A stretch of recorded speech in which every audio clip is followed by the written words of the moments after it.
Hello दोस्तों, स्वागत है आप सभी का मेरे यूट्यूब चैनल में। जहां मैं आपके लिए एक ऐसा ड्रामा लेकर आई हूं जिसमें एक नहीं, दो नहीं बल्कि 5 लव स्टोरीज हैं। तो आखिरी तक कहानी सुनाना मेरा काम है और चैनल को सब्सक्राइब करना आपका। कहानी शुरू करने से पहले मैं आपको थोड़ा सा बैकग्राउंड समझा देती हूँ। ये है मैडम ली ल्यूलांग से। इनकी 5 बेटियां हैं और एक बेटा था जिसकी बचपन में ही मौत हो चुकी थी। अब पति के भी जल्दी गुजरने पर एक इनको इन्हीं के रिश्तेदारों ने परेशान किया और दूसरा अपनी बेटियों की शादी इन्हें अच्छे खानदान में करानी थी, जिसके चलते वो अपनी सारी ज़मीन जायदाद लियोलांग में बेचकर चाइना की कैपिटल बीजिंग में आने का फैसला करती है। मैडम ली की सभी बेटियां अपनी खूबसूरती के लिए जानी जाती थी। इनकी पहली बेटी का नाम शो हुआ था।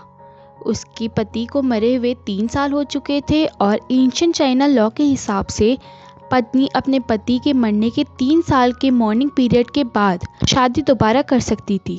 शाओ हुआ सारी बहनों में से सबसे बड़े होने के नाते सबसे शांत और समझदार थी। वो पढ़ने में होशियार थी और पोएट और लिटरेचर में माहिर। इतना ही नहीं, वो सभी बहनों में से सबसे ज़्यादा तमीज़ और तहजीब वाली थी, बिल्कुल एक नोबल लेडी की तरह।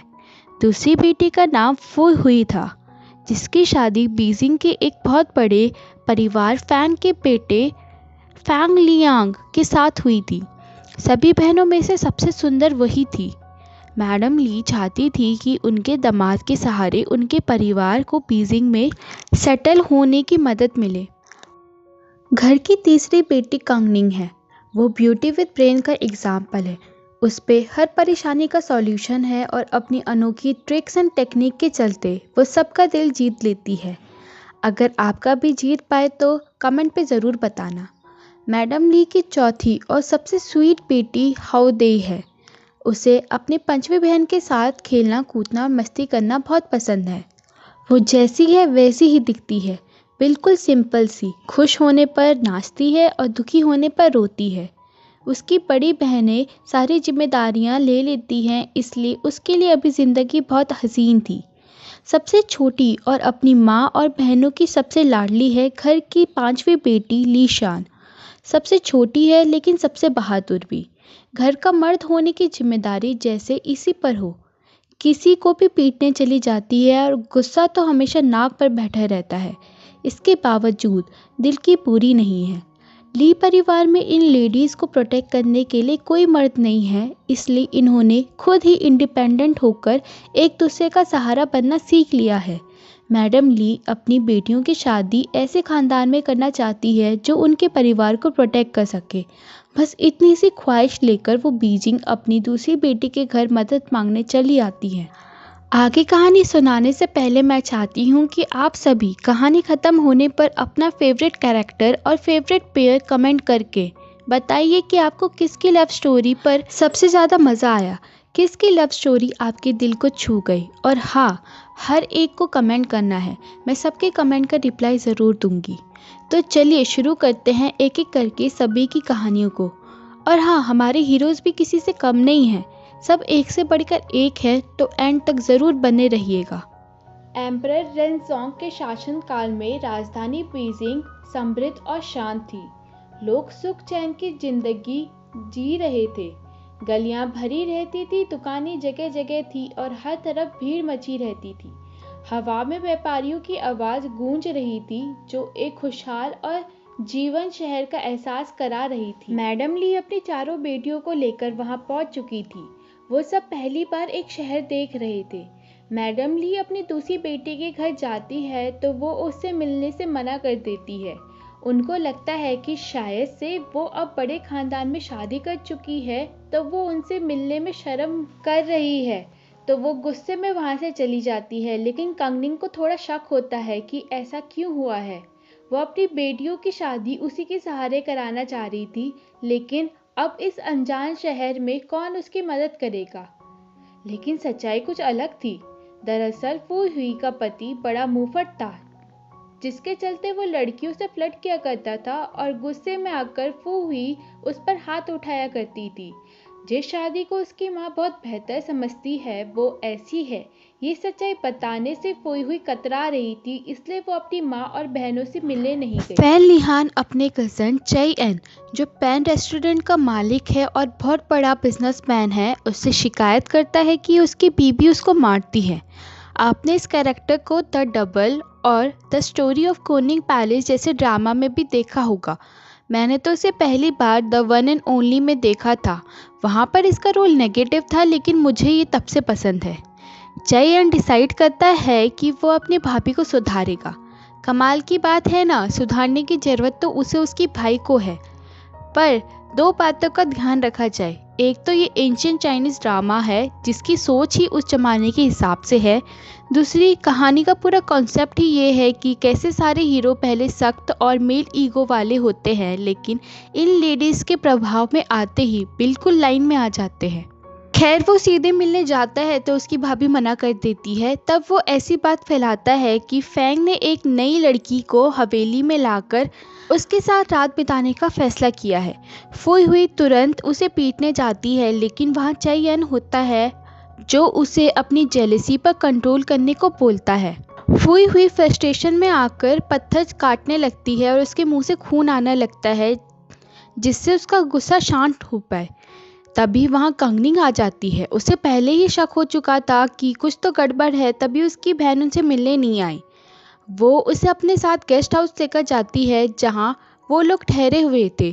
फुई हुई अपनी माँ पर रोकर माफ़ी मांगती है और अपनी परेशानी बताती है।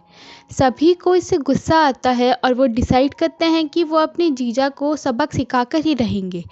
कंगनिंग अपनी बहन के साथ जाकर उसकी मदद करने का फैसला लेती है। अगली सुबह जब फन लिहान को लगता है कि उसकी बीवी वहाँ नहीं है तो वो दोबारा अय्याशी करना शुरू कर देता है। तभी वहाँ एक मेड आकर बताती है कि फुई हुई वापस आ चुकी है। वो तुरंत बीमार होने का नाटक करता है। कंग निंग इस ड्रामे को बंद करने के लिए एक बाउल में कुछ भिजवाती है, जिसे फुई हुई गौमूत्र बोलकर फन लिहान को जबरदस्ती पिला देती है। चैयन को समझ में आ रहा होता है कि ये किसकी चाल है, पर वो चुपचाप रहता है। आगे सारी बहनें इस इंसिडेंट की गप्पे मारते हुए हंस रही होती हैं कि फन लिहान की कुछ कज़न्स वहाँ से गुजरते हैं और नोटिस करते हैं कि ली बहनें वहाँ हैं। उनकी सुंदरता पहले ही पूरे शहर में मशहूर थी, तो वो डिसाइड करते हैं कि उनकी एक झलक देखना तो बनता है। वो तुरंत मेड के कपड़ों में वहाँ पहुँच जाते हैं, लेकिन कंग निंग उन्हें पहचान जाती है कि वो मर्द है और ली शान उनकी खूब धुलाई करती है। अपना पिटा हुआ चेहरा लेकर वो दोनों अपने कज़न के पास जाते हैं तो चैयन डिसाइड करता है कि वो इन बहनों को सबक सिखाएगा और उनके डोमिनेटिंग नेचर को एक बार में ही ठीक कर देगा। आगे जब सारी बहनें फुई हुई के घर से लौटने लगती है तो चैयन जानबूझकर एक बॉल उनके तरफ मारता है, जो कंगनिंग के बालों पर लगी हुई हेयर पिन पर लगती है और वो गिर कर टूट जाती है। चैयन उसे देखता है तो देखता ही रह जाता है। वो पहले ही उसकी चालाकी से इम्प्रेस था और अब उसकी खूबसूरती भी उसका दिल ले चुकी थी। उससे पहली नज़र में ही प्यार हो गया था। चैयन उनको सुनाने की जगह क्या उनके सामने कुछ बोल भी नहीं पाता है। आगे चैयन की माँ मैडम चई मंदिर आई हुई थी, जहाँ मैडम ली भी अपनी बेटियों के अच्छे रिश्ते के लिए प्रार्थना कर रही होती है। तभी उसने देखा कि एक चोर कुछ चढ़ावे चुरा रहे हैं। वो तुरंत उनके पीछे भागी और जोर से चिल्लाने लगी, जो मैडम चाई को बिल्कुल पसंद नहीं आया। लेकिन मैडम ली, जो ऊपर से थोड़ी स्ट्रिक्ट लगी थी, अंदर से बहुत ही दयालु थी। जब उसे पता चला कि चोर की फैमिली बहुत गरीब है और उसकी बेटी की शादी सिर्फ दहेज की कमी की वजह से नहीं हो रही है, तो उसने अपने दिए गए चढ़ावे को उसे दे दिया। कंगनिंग ये सुनकर हैरान रह गई कि लड़की की शादी सिर्फ दहेज की वजह से कैसे रुक सकती है। तभी एक औरत ने सुना और उन्हें बताया कि बीजिंग में शादियां ज़्यादातर धन दौलत पर ही डिपेंड करती हैं। फैमिलीज अपनी बेटियों के लिए पहले से ही दहेज का इंतजाम कर लेती हैं ताकि उन्हें बाद में कोई दिक्कत ना हो। इतनी देर में वो चोर वापस आ गया और बोलता है कि मैडम ली, इतने से चढ़ावे से तो उनका कुछ फायदा नहीं होने वाला। वो उन्हें वो वापस लौटा देता है और कहता है कि वो अपनी 5-5 बेटियों की शादी कैसे करवाएंगी।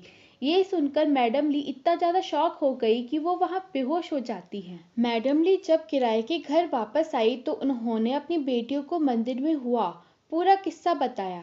सभी ने इस बात पर सहमति की कि अगर ये सब ऐसा ही चलता रहा तो उन्हें आखिरकार लियोलांग वापस जाना पड़ेगा। लेकिन दिक्कत ये थी कि उन्होंने अपने पड़ोसियों से बढ़ा चढ़ाकर कह दिया था कि वो बीजिंग ही बसने वाले हैं, इसलिए अब अगर वो वापस जाएंगे तो उनका मजाक बनेगा। पांचों बहनों ने अपने अपने विचार रखे, लेकिन हमेशा की तरह सबसे बड़ी बहन शाओ हुआ ने ही आखिरी फैसला लिया। शाओ हुआ, जो हमेशा समझदारी और शांति से फैसला लेती थी, उसने कहा कि सबसे जरूरी बात यह है कि कोई धंधा शुरू किया जाए ताकि पैसों की दिक्कत दूर हो सके, और जितना उनकी माँ शादी के लिए जोर डाल रही है उनसे बहस करने का कोई फायदा नहीं है। बेहतर यही होगा कि फिलहाल उनकी माँ की बात मान ली जाए। बाकी बहनें भी इसी बात से सहमत हो गई। फिर सबने मैडम ली को समझाया कि बची बुची बचत का इस्तेमाल करके एक बड़ा घर किराए पर ले ले, जिसमें एक दुकान और पीछे से बड़ा आंगन हो। सामने का हिस्सा एक चाय की दुकान बनेगी और पीछे का हिस्सा उनका घर रहेगा। बेटियों की बात सुनने के बाद मैडम ली मान गई, क्योंकि व्यापार चलाना उन्हें वैसे भी अच्छे से आता था। तभी अचानक से उन्हें याद आता है कि जो पोर्ट्रेट्स वो मंदिर लेकर गई थी वो उन्होंने वहीं छोड़ दिए हैं। इसी बीच मंदिर के सन्यासी उन पोर्ट्रेट को संभाल रहे थे, लेकिन तभी एक तेज हवा का झोंका आया और उनमें से एक तस्वीर उड़ गई। दूसरी तरफ पान लुआ हमेशा बिजी रहता था, इसलिए ली परिवार ने डिसाइड किया कि वो अपनी चाय की दुकान शीफू टी हाउस के नाम से वहीं पर खोलेंगे ताकि ज्यादा कस्टमर आ सके। कंग निंग ने पलटकर भीड़ भाड़ से ऊपर देखा तो वहां पर चैयन खड़ा हुआ था। चैयन ने उसे नीचे झुककर हल्का सा सलाम किया, लेकिन कंगनिंग ने उसे इग्नोर कर दिया। चैयन ने पहले ही समझ लिया था कि ली परिवार का इरादा क्या है, इसलिए उसने अपने नौकर डी चिंग को तुरंत हुक्म दिया कि पन लो अगले दिन से सुबह की चाय सेवा भी शुरू करेगा। फायदा होना न होना अभी बड़ा सवाल नहीं था, लेकिन ये जरूरी था कि ली परिवार उनके कस्टमर न छीन सके। मैडम ली ने बोला कि जिस दिन उनकी सभी बच्चों की शादी हो जाएगी वो उस दुकान का नाम 5 स्टार शीफू हाउस रख देंगे। अगली सुबह सब जोरों शोरों से बिजनेस शुरू करते हैं। कोई आटा गूंथता है तो कोई गरम गरम बन बनाता है, लेकिन उनके ये एफर्ट्स कुछ ही देर में बर्बाद हो जाते हैं। पहले ही बीजिंग में कई सारे टी स्टॉल थे और ऊपर से अब पैन रेस्टोरेंट ने भी अपनी चाय सेवा शुरू कर दी थी, जिसके चलते उनकी दुकान में कोई नहीं आ रहा था। उन्हें कुछ और तरकीब अपनानी पड़ेगी। वो फुई हुई को फैन लिहान से बात करने को बोलना चाह रहे थे कि वो चैन एन से मदद मांगे, पर बेचारी फुई हुई पहले खुद ही परेशान थी। उसके सास ससुर उसको ज़्यादा सख्त होने पर ब्लेम करते हैं और उसके लिए नई कॉन्क्यूबाइन चुनना चाहते थे। कंग निंग एक प्लान बनाती है। वो 2 दिन के लिए शीफू हाउस को बंद करने को बोलती है और उसे रिनोवेट करके छोटे छोटे कमरे बनाने के लिए कहती है। वो खुद मार्केट में जाकर लेटेस्ट ट्रेंड देखती है कि बीजिंग की स्ट्रीट्स में आखिरकार बिकता क्या है। आगे वो फुई हुई के लिए मैच मेकर्स को अपनी तरफ कर देती है। वो ऐसे ऐसे मैचेस लेकर आती है जो ना ही सुंदर थी और ना ही टैलेंटेड, पर ऐसे हमेशा नहीं चल सकता था। तो वो एक लड़की को पैन रेस्टोरेंट पे गाना बजाने के लिए भेजती है, जो प्लान के अकॉर्डिंग फैन लिहान को पसंद आ जाती है। वो उसे कॉन्क्यूबाइन बनाने के लिए अपने घर ले आता है और सेरेमनी परफॉर्म कर ही रहा होता है कि वो लड़की अपना फैमिली बैकग्राउंड बताती है। भले ही वो अभी दिक्कत में थी, लेकिन वो कभी एक स्कॉलर की बेटी हुआ करती थी और उनके परिवार की बेटी को वो अपनी कॉन्क्यूबाइन नहीं बना सकता था। फैन के पापा उसे वापस जाने का इंतजाम करवाते हैं और फैन को लापरवाही से किसी को भी उठा लाने के लिए पीटने लगते हैं। तब फुई हुई उसको बचाती है। फैन लिहान को रियलाइज होता है कि कोई भी दूसरी औरत उसका मुकाबला ना सुंदरता में और ना ही उसकी लॉयल्टी में कर सकती है। वो प्रॉमिस करता है कि वो दोबारा कभी कॉन्क्यूबाइन लेने की बात नहीं करेगा। चैयन को ये सारा प्लान पहले ही समझ में आ जाता है। जल्द ही शीफू हाउस दोबारा खुलता है। इस बार केवल चाय नहीं, बल्कि पेंटिंग, पेस्ट्रीज, कैलीग्राफी, जो चीज़ बीजिंग में फेमस थी, सब वहाँ बिकने लगती हैं। और ऐसे ही लोग वहां आना शुरू हो जाते हैं। चई एन भी दुकान देखने जाता है कि वो फेमस क्यों हो रही है, तो वहां पर उसी की दुकान की एक पेंटिंग लगी हुई थी। वो गुस्से में बाहर आता है और कंगनिंग से बदला लेने का फैसला करता है। वो किसी से बोलकर मैडम ली को एक सस्ती सी वीणा महंगे में बेच देता है और कंगनिंग को ये बताने के लिए कि उसने ऐसा किया है, वो वीणा बजाने भी लगता है। कंगनिंग फैसला करती है कि उसे ईंट का जवाब पत्थर से देना ही पड़ेगा। वो मैडम ली को टेम्पल भेजकर ऐसा नाटक करने को बोलती है कि एक साधु के चलते उनकी बेटियों की शादी बहुत अच्छे घराने में हो गई है। मैडम चई भी वहां आई हुई थी और वो उन्हें ऐसा करते हुए सुन लेती है। वो तुरंत उस साधु के पास जाके उतना ही पैसा दान दे आती हैं जितना कि ली परिवार को चूना लगा था। जब चैयन को ये बात पता चलती है तो वो कंगनिंग से मिलने आता है। कंगनिंग उसके लौटाए हुए पैसों को गरीब बच्चों में बांट देती है और बोलती है कि केवल वो ही इस दुनिया में होशियार नहीं है। चैयन मन ही मन कंगनिंग के तरीकों को पसंद करने लगा था। हालांकि उसे पता था कि वो ये मात हार गया है, फिर भी पता नहीं क्यों उसे खुशी मिल रही थी। एक फेस्टिवल वाला दिन होता है जिस दिन अपनी बिक्री बढ़ाने के लिए पैन रेस्टोरेंट में चैयन खुद अपनी हैंड रिटन कैलीग्राफी को लगाता है और ऊपर से एक तवायफ को भी लेके आता है जो उनकी न्यूली लॉन्च होने वाली शराब को पूरे शहर में चखाने वाली थी, ताकि सब लोग उनके रेस्टोरेंट में आके वो ड्रिंक पी सके। इससे उनकी बिक्री एकदम से बढ़ जाती है। मैडम ली कस्टमर्स को अपने यहाँ बुलाने की कोशिश करती है लेकिन वहाँ पर कोई नहीं आता। एक बहुत बड़े और खानदानी परिवार के बेटे यंग शियान को शाओ हुआ की तस्वीर मिल जाती है जो मंदिर से उड़ चुकी थी। वो उसको ढूंढते ढूंढते शिफू हाउस पहुंच जाता है और उसके साथ बदतमीजी करने लगता है। ये देखकर ली शान उसको और बर्दाश्त नहीं कर पाती है और वो भिखारियों के एक झुंड के द्वारा उसे पकड़वाती है और उसके कपड़े फाड़ देती है। इससे उसे शर्म महसूस होती है और वो अपना बदला लेने का सोच लेता है। दूसरी तरफ मैडम ली शिफू हाउस का प्रमोशन करने की कोशिश कर रही थी। तभी चैयन की माँ वहाँ पर आ जाती हैं। वो देखती हैं कि मैडम ली वही है जिन्होंने उन पर चूना लगाया हुआ था, तो वो तुरंत उनसे बहस करने चली जाती है। वो उनको धोखेबाज बोलती है, जिसको सुनकर मैडम ली को गुस्सा आ जाती है और मैडम ली उस पर झपटने लगती है। मैडम चॉय को लगता है कि ये बहुत बदतमीज़ औरत है और बहुत जंगली भी, लेकिन तभी उनके बीच में हाथापाई शुरू हो जाती है। उनको रोकने के लिए कंगनिंग तुरंत वहाँ पे आती है, लेकिन उसका पैर वहाँ पे फंस जाता है और वो गिरने ही वाली होती है कि चैयन आके उसे पकड़ लेता है। आगे वो एक तरकीब के साथ आते हैं कि अगर सामने वाले रेस्टोरेंट में शराब बिक रही है तो वो हैंगओवर सूप बेचेंगे। इससे उनकी बिक्री में काफ़ी मुनाफा होगा, क्योंकि जो शराब पिएगा उसे हैंगओवर तो उतारना ही पड़ेगा।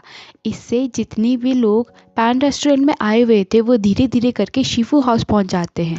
शिफू हाउस का प्रॉफिट देखकर मैडम चई को गुस्सा आता है, तो चैयन उन्हें समझाने की कोशिश करता है कि ये प्रॉफिट मैडम ली के लिए ज़रूरी है, क्योंकि इसी के सहारे वो अपनी बेटियों के लिए गहने और दहेज का इंतज़ाम कर पाएगी। आगे यन शियान ने एक दावा किया कि उसका एक मोती चोरी हो गया है और वो जानबूझकर ली परिवार में हंगामा खड़ा करने आ जाता है। वो वहाँ पे सबसे छोटी वाली ली शियान को बुलाता है, लेकिन उसके जगह कंगनिंग वहाँ चली जाती है क्योंकि उसे पता था कि उसकी छोटी बहन अभी ये हैंडल नहीं कर पाएगी। लेकिन जैसे ही वो उसको देखता है उसे वो पसंद आ जाती है और वो उसे बोलता है कि वो उसे अपनी कॉन्क्यूबाइन बना देगा। वो ज़बरदस्ती उसकी स्कर्ट खींचने लगा जिससे ली परिवार पर उसे ज़बरदस्ती शादी करने का दबाव बन सके। इस घटना से पूरा ली परिवार एक संकट में आ गया। ली शान ने कानून का सहारा लेने का सोचा, लेकिन यंग परिवार एक बहुत ही ताकतवर परिवार था जिसके लिए कानूनन कार्रवाई से बच जाना बहुत बड़ी बात नहीं थी। इसके अलावा अगर यंग शियान ने कोर्ट में उनकी स्कर्ट प्रमाण के रूप में पेश कर दी तो तीसरी बहन की बदनामी तो तय ही थी और लोगों को चुगली करना तो बहुत ही पसंद था। इससे उनकी बाकी बहनों की भी शादी नहीं होनी थी। फर्न लिहान खास तौर पर चैयन के पास गया ताकि उसे पूरी समस्या बता सके और उम्मीद की कि वो इसका कुछ उपाय निकालेगा। साथ में वो चाहता था कि कंगनिंग किसी भी तरीके से यंग परिवार में शादी न करे। चेयन ने ऊपर ही ऊपर से हाँ तो कह दी थी, पर उसका इरादा कुछ और ही था। वो चाहता था कि कंगनिंग खुद उसके पास आकर मदद मांगे। थोड़ी ही देर में मैडम ली और कंगनिंग उसकी तरफ आते हैं। वो बहुत खुश हो जाता है और उसे लगता है कि शायद से वो उससे मदद मांगने वाले हैं, लेकिन उसकी हैरानी तब बढ़ जाती है जब वो दोनों उसे इग्नोर करके आगे बढ़ जाते हैं। वो एक पल के लिए भी वहाँ नहीं रुके। असल में कंगनिंग का चेयन से मदद मांगने का कोई इरादा ही नहीं था। उसने चतुराई से एक योजना बनाई जिससे वो यंग शियान को बेवकूफ बना सके। उसने पैन रेस्टोरेंट के अंदर एक शानदार दावत रखने का सुझाव दिया जिसमें यंग शियान है। जब यंग शियान वहां आता है तो उसके एंटरटेनमेंट के लिए सारी सुविधाएं प्रोवाइड की जाती है। कंगनिंग उससे बहुत प्यार से बातें कर रही होती है और उसे शराब भी पिलाती है। उसके हर एक शब्द और हर एक बात के पीछे कोई ना कोई कारण जरूर था और ये प्रमाण था कि वो कितनी होशियार थी। दरअसल वो उसके परिवार की बातों को उगलवा रही थी। जब चेयन को पता चलता है कि कंगनिंग उससे मीठी मीठी बातें कर रही है तो वो बहुत जेलस फील करता है और जानना चाहता है कि आखिर वो बातें कर क्या रहे हैं। तो वो वहां जाके उनकी बातें सुनने लगता है। जैसे ही मौका मिला कंगनिंग ने अपनी योजना चुपके से चालू की। उसने यंग शियान के नशे का फायदा उठाकर अपनी चुराई हुई स्कर्ट वापस ले ली। दरअसल यंग शियान एक बिगड़ी हुई औलाद थी। वो केवल अपने घर वालों के विरुद्ध जाने के लिए कंगनिंग से शादी करना चाहता था, क्योंकि उसके पिता ने कॉन्क्यूबाइन लेने से मना किया हुआ था। क्योंकि उसके पापा समाज के एक इज्जतदार घराने से थे, तो अगर वो ऐसा करता तो ये उनके खिलाफ जाना था। वो बस इतना ही चाहता था, बाकी उसे कंगनिंग के लिए कोई भी फीलिंग्स नहीं थी। वो उससे बार बार पूछता रहा क्या वो पहले दिन वाली नकाब वाली लड़की ही है।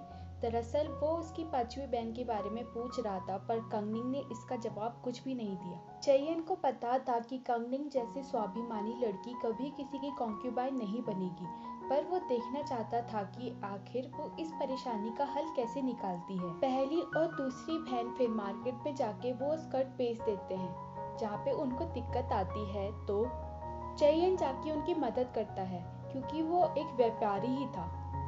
इस प्रकार से उनकी ये समस्या सुलझ जाती है। आगे डबल नाइन फेस्टिवल का त्योहार आता है।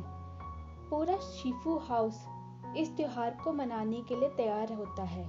उनकी दुकान अब बहुत अच्छे से चल रही होती है। अब वो बीजिंग में ढंग से घुल मिल चुके थे और उनका व्यापार अच्छे से बढ़ रहा था। रात को जब ली सिस्टर अपने अपने कमरे में चले जाते हैं तब ली शान बोर हो जाती है। उसका मन होता है कि वो थोड़ा बाहर होकर मार्केट घुमाए। वो अपने साथ में हाउ दुई को लेती है और वो दोनों मिलकर शाहुआ, फुई हुई और बाकी सब बहनों को भी ले लेते हैं। कंगनिंग भी बाहर जाने के लिए तैयार थी, पर उसका दिल किसी और के इंतजार में था, चेयन के। पर जितना भी वेट किया चेयन नजर ही नहीं आया। कंगनिंग अभी भी चेयन का इंतजार कर रही थी, लेकिन तभी उसकी नजर एक सुंदर से गोल्डन टॉय पर पड़ती है। वो इतना खूबसूरत था कि कंगनिंग ने बिना सोचे समझे 5 कॉपर कॉइंस दे दिए, लेकिन तभी शॉपकीपर ने बताया कि ये पहले से ही किसी ने रिजर्व किया हुआ है। वो है पैन रेस्टोरेंट के मालिक ने। और फिर जैसे कहानी में ट्विस्ट हो, चेयन वहां आ गया, सीधा कंगनिंग के पास खड़ा हो गया। दोनों के बीच में एक तीखी तकरार हुई कि कौन उसको लेकर जाएगा। आखिर में चेयन उसको वो गिफ्ट के तौर पर दे ही देता है। आगे एक शाम ली शान ने कहा चलो ना मार्केट चलते हैं, थोड़ा मूड चेंज हो जाएगा। सब रेडी थे, लेकिन फुई हुई ने कुछ ऐसा सुना हुआ था जिसको सुनकर सब डर गए। शहर में कुछ बैंडिट्स आ गए थे और वो खूबसूरत लड़कियों को किडनैप कर रहे थे। फुई हुई थोड़ा डरी हुई थी, पर शाहुआ ने समझाया कि हम ली परिवार हैं, कुछ कार्ड्स को साथ में लेकर जाएंगे और सब सेफ रहेंगे। और इसी तैयारी के बीच उस रात शहर के बीचों बीच आग लग गई। चेयन जो हमेशा से स्मार्ट और तेज था, तुरंत समझ गया था कि इतनी बिल्डिंग्स जल गई हैं तो अब रिपेयर होने के लिए भी मटेरियल की डिमांड बढ़ेगी। वो फन लिहान को लेकर शहर के बाहर गया ताकि वो ब्रिक्स, टाइल्स और टिम्बर खरीद सके। सोचा था कि पैसे कमाएगा, लेकिन जब वापस आया तो उसने जो सुना उसको सुन के वो घबरा ही गया। कंगनिंग और फुई हुई को बैंडिट्स ने किडनैप कर दिया था। बिना एक सेकंड गवाए चेयन और फैन लिहान अपने आदमियों के साथ निकल पड़े। जंगल, गांव, हर कोना छान मारा और फिर एक सुनसान घर में उन लोगों को बंदी पाया। उन्होंने एक ट्रैप सेट किया और एक एक करके सारे किडनैपर्स को मार दिया। कांगनिंग और फुई हुई सेफ थे, पर चेयन के लिए ये सिर्फ एक रेस्क्यू नहीं था, ये था एक एहसास कि कुछ रिश्ते ज्यादा कीमती होते हैं और उन्हें हर हाल में बचाना पड़ता है। कांगनिंग और फुई हुई तो बच गए थे, लेकिन चेयन और फन लिहान भूल नहीं पाए थे कि ली परिवार ने उनसे कितने पापड़ पिलवाए थे। तो उन्होंने सोचा कि क्यों ना इनको थोड़ा सबक सिखाया जाए। तो चेयन की प्लानिंग के मुताबिक फैन लिहान ने ऐसी एक्टिंग की कि वो रात भर उन गुंडों से लड़ रहा है ताकि वो अपनी बीवी के सामने हीरो बन सके, और चेयन कांगनिंग को लेकर वहां से निकल जाता है। वो कांगनिंग के सामने एक्टिंग करता है कि जैसे वो ही किडनैपर है और उसे डराने धमकाने लगता है। कांगनिंग उसे बोलती है कि उसे पता है कि उसका दोस्त कौन है, पैन रेस्टोरेंट का मालिक। वो चाहे तो उससे कितने भी पैसे की डिमांड कर सकता है, लेकिन बस उसे छोड़ दे। ये सुनकर चेयन हंसने लगता है, पर फिर कांगनिंग कोई कम नहीं थी। वो तुरंत अपनी हेयर पिन निकालती है और उस पर अटैक करने लगती है। तभी वो देखती है कि सामने कोई किडनैपर नहीं, बल्कि उसको बचाने वाला चेयन था। पर कांगनिंग थैंक यू बोलने वालों में से थोड़ी ना थी। वो उल्टा उस पर चिल्लाने लगती है और उसे ही डांटने लगती है। बेचारा चेयन चुपचाप मुस्कुराते हुए उसे सुनता रहता है, क्योंकि अब तो उसे उसके लिए फीलिंग्स आ चुकी थी। और उसके बाद वो कांगनिंग को सेफली शहर ले आता है। रात के अंधेरे में जब कांगनिंग और चेयन सड़क पर चल रहे थे, कांगनिंग के मन में एक डर था, अगर किसी ने देख लिया तो। एक लड़की इतनी रात को एक लड़की के साथ, लोग क्या कहेंगे। पर चेयन वो हमेशा से अलग था। उसने कांगनिंग की सोच को जाने बिना ही समझ लिया था।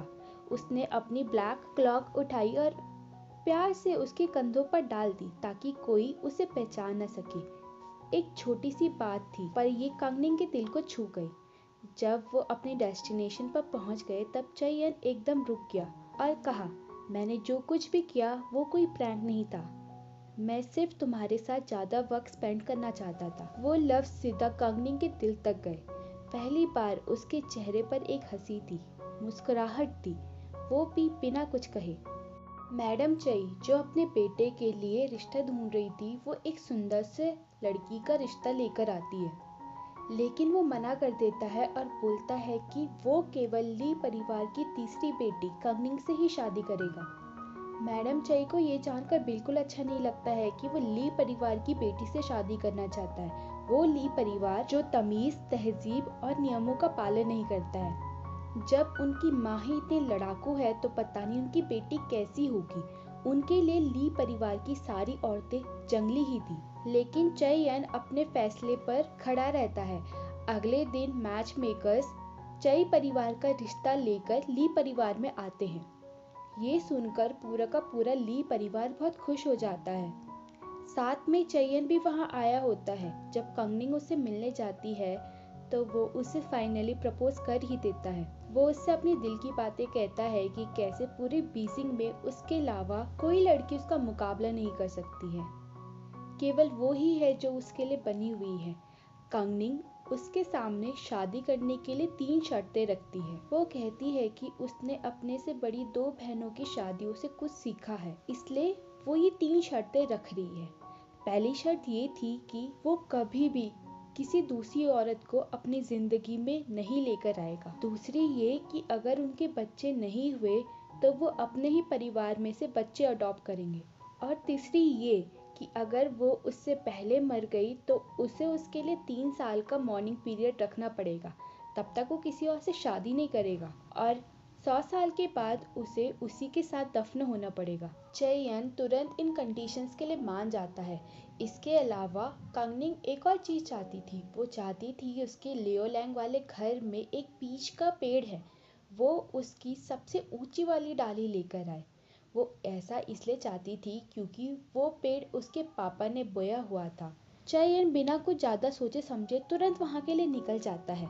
तब तक के लिए ली परिवार और चई परिवार शादी की व्यवस्थाएं करना शुरू कर देते हैं। लेकिन ली परिवार की दिक्कतें कुछ और ही थी। वो जितना भी कर ले, मैडम चई हमेशा नाखुश ही रहती थी। वो हमेशा भेजे हुए गिफ्ट्स को वापस कर दिया करती थी और कुछ नई डिमांड किया करती थी। मैडम ली अपनी सारी जमा पूंजी उसकी शादी के लिए लगाना चाहती थी। भले ही सब कुछ महंगा हो, पर वो चाहती थी कि उसकी शादी अच्छे से हो। वो दोबारा सारे गिफ्ट्स इकट्ठा करके मैडम चाई के पास जाते हैं, लेकिन वो उन सारे गिफ्ट्स को अशुभ बता देती हैं। ऐसा इसलिए क्योंकि मैडम चाई भी विधवा थी और साथ ही में जो घर की सबसे बड़ी बेटी थी वो भी विधवा थी।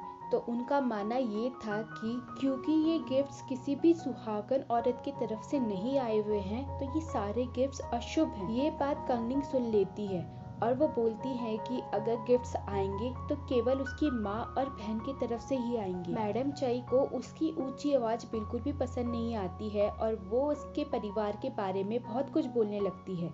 ये कंगनिंग और बर्दाश्त नहीं कर पाती है और वो अपनी सगाई तोड़कर वहाँ से निकल जाती है। उसी समय चयन वापस आता है। वो बहुत खुश था क्योंकि वो प्लम ब्रांच की सबसे ऊंची टहनी उसके लिए तोड़ के लाया था, लेकिन उसकी खुशी ज्यादा देर की नहीं रहती। वो देखता है कि कंगनिंग और उसका परिवार वहां से गुस्से में जा रहे होते हैं। मैडम चाई बोलती है कि ली परिवार खुद ही शादी तोड़कर भाग गया है। चयन कंगनिंग से बात करने की कोशिश करता है, लेकिन वो उसको अवॉइड करती रहती है। अब काफ़ी दिन बीत जाते हैं। चयन एक परिवार लुई परिवार में आता है, जहाँ वो देखता है कि उसके हेड ने एक लड़के डू यांगशी को पकड़ा हुआ है। वो लड़का एग्जामिनेशन देने आया हुआ था, जिसके चलते वो आगे जाके गवर्नर बन सकता था या फिर राजा का खास भी। वो उस लड़के का टैलेंट पहचान लेते हैं और इसलिए वो चाहते थे कि वो इनकी लड़की से शादी कर ले, ताकि आगे जाके उसे कोई ऑफिशियल पोस्ट मिले तो वो उनका दामाद बन सके और उनकी बेटी राज कर सके। लेकिन डू यांगशी उनसे ऐसा कोई वादा नहीं करना चाहता था। चायन आकर उसकी मदद करता है और उसे वहाँ से छुड़वा देता है। अब मैं आपको ये बता दूँ कि ये जो डू यांगशी है, यही हमारी स्टोरी का सेकंड हीरो है। पर कैसे, इसके लिए आपको अंत तक बने रहना पड़ेगा। क्योंकि अब कॉम्पिटिटिव एग्ज़ाम पास ही था, इसलिए मैडम ली अपने टी हाउस में लिटरेचर कंपटीशन कराना शुरू कर देती है। देश विदेश से सारे स्कॉलर्स वहाँ पे आ रहे थे वो कंपटीशन पे हिस्सा लेने के लिए, इसलिए टी स्टॉल जैसी जगह उनका फेवरेट प्लेस हो गई बैठ के अपनी पढ़ाई और लिटरेचर के बारे में डिस्कस करने के लिए।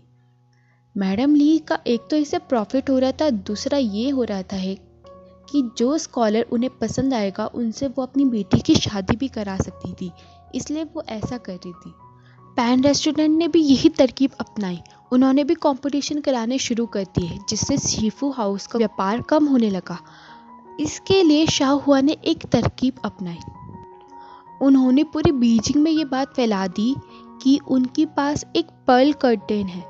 अब वो एक कंपटीशन होल्ड करेंगे जो ना ही केवल पर्ल कर्टेन के लिए है, बल्कि उनकी तीसरी बेटी कंगनिंग के लिए भी है। जो भी बेस्ट पोएट होगा उसे कंगनिंग तो शादी के लिए मिलेगी ही, साथ ही में दहेज के लिए एक पर्ल कर्टेन भी मिलेगा।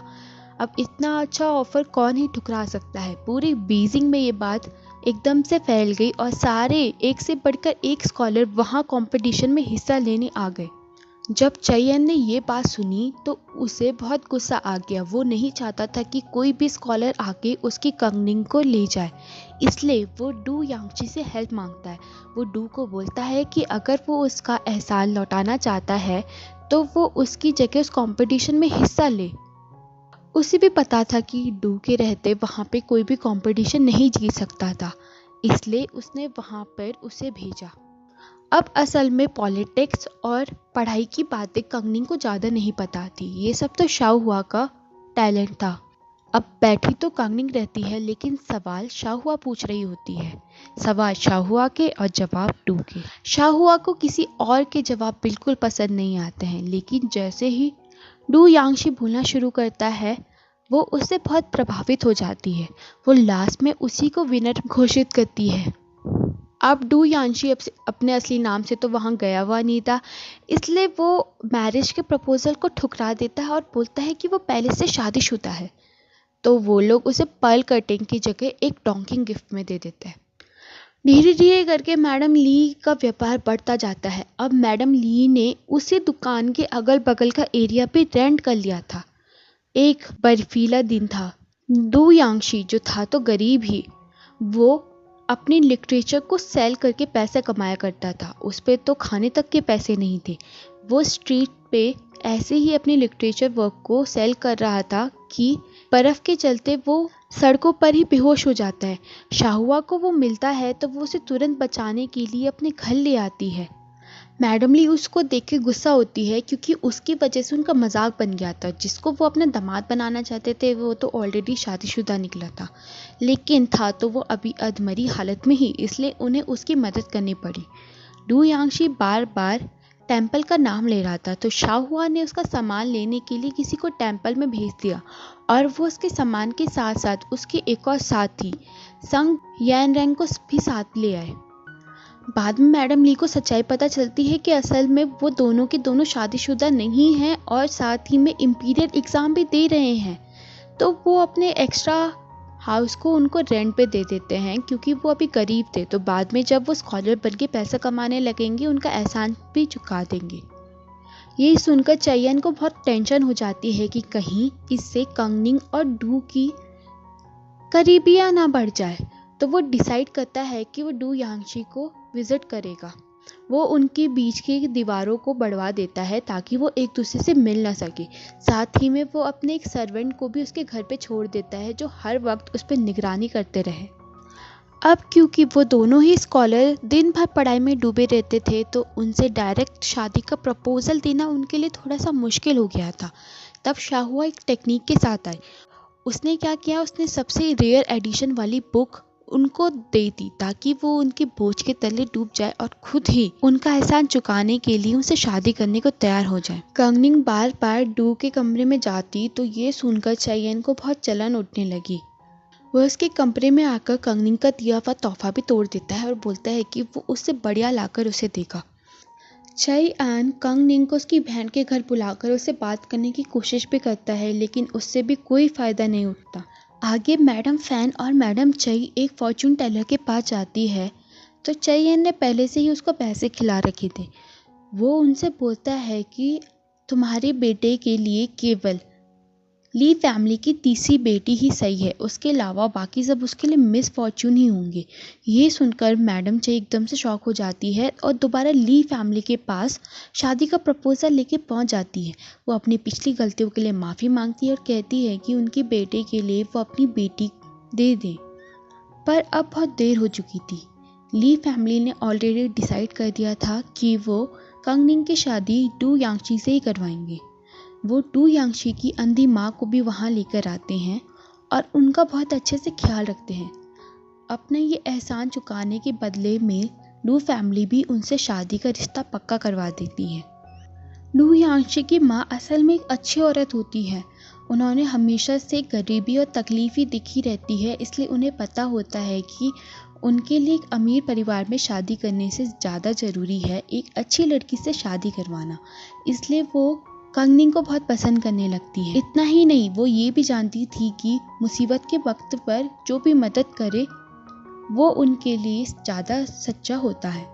शाहुआ कंगनिंग से उसकी असली फीलिंग्स पूछती है तो वो कहती है कि अब इन बातों का कुछ फ़ायदा नहीं रह गया है, लेकिन सच्चाई ये रहती है कि उसके मन में अभी भी चयन के लिए ही फीलिंग्स थी। शाहुआ उनके प्यार को एक मौका देना चाहती थी, इसलिए वो रात को चयन को वहाँ बुला देती है। कंगनिंग खुशी से उसे मिलने जाती है लेकिन उनकी बातें इतनी अच्छी सी तरीके से नहीं जाती हैं। उनकी बातें बिगड़ जाती है और चयन कुछ ऐसी बातें बोल देता है जो वो उसे नहीं बोलना चाहता था। वो बातों ही बातों में उसकी फैमिली को इंसल्ट कर देता है जो कभी भी उसका इरादा नहीं था, लेकिन अब तो वो बोल चुका था। कंगनिंग को बहुत बुरा लगता है और वो हमेशा के लिए उसे अलविदा कह देती है।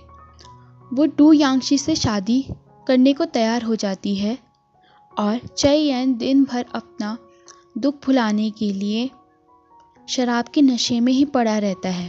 वो डिसाइड करता है कि वो कंगनिंग से सॉरी बोलकर उससे माफ़ी मांगेगा। एक रात को जब सारी बहनें बाहर घूमने जाई रहती हैं तो कंगनिंग को रास्ते पर एक वैसी ही हेयर पिन मिलती है जैसे कि चैन ने एक बार उसे फुटबॉल मारते हुए तोड़ दी थी। वो उसे उठा लेती है। अगले दिन एक नोटिस जारी होता है कि महल में से एक हेयर पिन चोरी हो चुकी है। तो फिर उन्हें शक होता है कि वो वैसी ही हेयर पिन तो नहीं है। वो वापस उस हेयर पिन को उसी जगह पे छोड़ने जाती है, लेकिन वहाँ पर चयन उससे मिलने आता है, बोलता है कि वो हेयर पिन उसके लिए गिफ्टेड है, क्योंकि वो वैसी ही हेयर पिन है जैसे वो पहली बार मिले थे। उसने तब उसकी एक हेयर पिन तोड़ दी थी, इसलिए ये उसके लिए वापस है। वो बस यही चाहता था कि उसकी सारी गलतियों को माफ़ कर दे, बाकी आगे उसकी जो भी मर्जी हो। वो बस उसके साथ पहले जैसा होना चाहता था, जैसे पहले वो एक दूसरे के साथ मजाक किया करते थे, एक दूसरे को परेशान किया करते थे। अब ये बताने के लिए कि कंगनिंग ने उसे माफ़ कर दिया है, उसने वो हेयर पिन शीप में लगा देती है जो वहीं से गुजर रही होती है। आगे चल के एग्ज़ाम के रिज़ल्ट वाला दिन आता है और जैसे कि एक्सपेक्टेड था, डू यांशी फर्स्ट प्लेस लेता है। मैडम ली इतना खुश होती है कि जितना वो आज तक नहीं हुई थी। उन्हें लगा था कि उन्होंने परफेक्ट सन इन लॉ को चुन चुका है।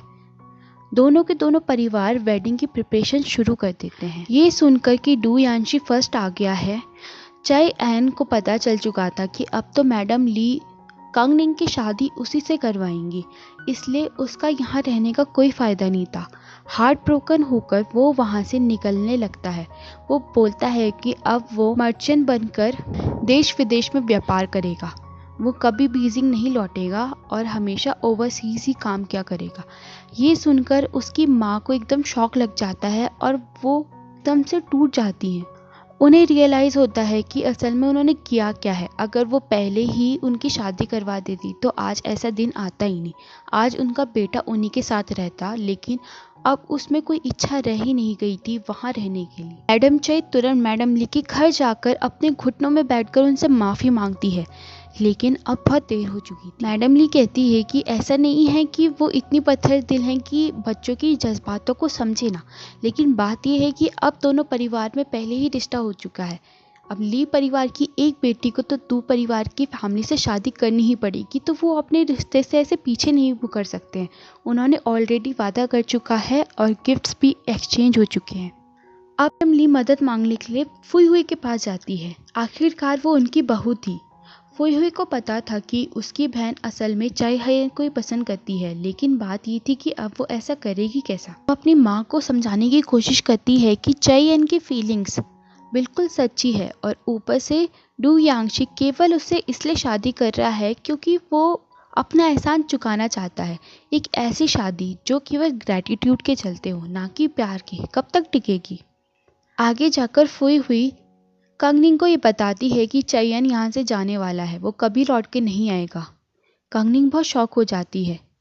वो तुरंत उसे मिलने के लिए एक आखिरी बार जाना चाहती थी, लेकिन शाहुआ उसे रोक देती है और फुई हुई को बोलती है कि अब वो ली परिवार की बेटी से ज़्यादा फैन परिवार की बहू हो गई है। वो अपनी ही बहन को क्यों भड़का रही है, जबकि उसे पता है कि अगर वो ये शादी तोड़ देंगे तो उनकी बहुत बदनामी होगी, जबकि उसके आगे कई बहनें और हैं जिनकी शादी करानी है। डू परिवार और ली परिवार का ऑलरेडी रिश्ता हो चुका है, जो तोड़ना उनके लिए सही नहीं होगा। शाहुआ डू के माँ के लिए खुद अपने हाथों से सिलकर कपड़े ले जाती है। डू यांशी की माँ ये देखकर बहुत खुश हो जाती है और बोलती है कि वो हमेशा से एक बेटी चाहती थी। वो खुश होती है कि उसके बेटे की शादी कंगनिंग से हो रही है, जिससे वो शाहुआ से भी जुड़ी होंगी और वो एक परिवार बनेंगे। चई आन जाने से पहले मंदिर में प्रे करने जाता है और देखता है कि ली परिवार भी वहाँ पर आया हुआ है। शाहुआ को एकदम से रियलाइज हो जाता है कि ये कोई कोइंसिडेंस नहीं है, बल्कि फुई हुई की हुई प्लानिंग है। मंदिर में कंगनिंग चईयन की सेफ्टी के लिए प्रे कर रही होती है और चईयन ये सब देख रहा होता है। उसी दिन कंगनिंग की शादी की तारीख निकलती है। वो तारीख होती है 18 फरवरी। कोइंसिडेंटली वही तारीख जिस दिन चईयन वहाँ से जाने वाला है।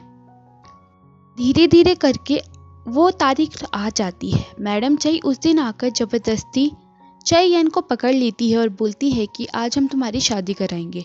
चईयन को समझ में नहीं आता है कि ये क्या चल रहा है, तो मैडम कहती है कि अगर वो ऐसे ही वहाँ से चला जाएगा तो फिर वो कभी लौट के नहीं आएगा, इसलिए वो चाहती है कि वो उसकी शादी करा दे ताकि वो अपनी माँ को याद ना करे पर अपनी बीवी को याद करने के बहाने वापस तो आया करे। चईयन को जबरदस्ती दूल्हा बनाकर बाहर लेके आया जाता है। वहाँ पे बारात आई हुई थी। वो सामने बैठी हुई दुल्हन से बोलता है कि मैं नहीं जानता हूँ कि आप कौन से परिवार और किस फैमिली के हो, पर ये शादी मेरी मर्जी के खिलाफ हो रही है। मैं आपसे चाहता हूँ कि आप यहाँ से तुरंत लौट जाइए, ताकि आपके लिए और मेरे लिए यही सही होगा। तो तभी उस चेयर में से बाहर कांगनिंग निकलती है और वो बोलती है, क्या तुम सच में चाहते हो कि मैं यहाँ से वापस निकल जाऊँ? उसको देख के चयन बहुत शौक हो जाता है और साथ ही में बहुत खुशी। वो बोलता है कि नहीं, वो बिल्कुल नहीं चाहता है कि वो वहाँ से वापस चले जाए। और ऐसे ही करके उन दोनों की शादी पूरे रस्मों और रिवाजों से पूरी हो जाती है।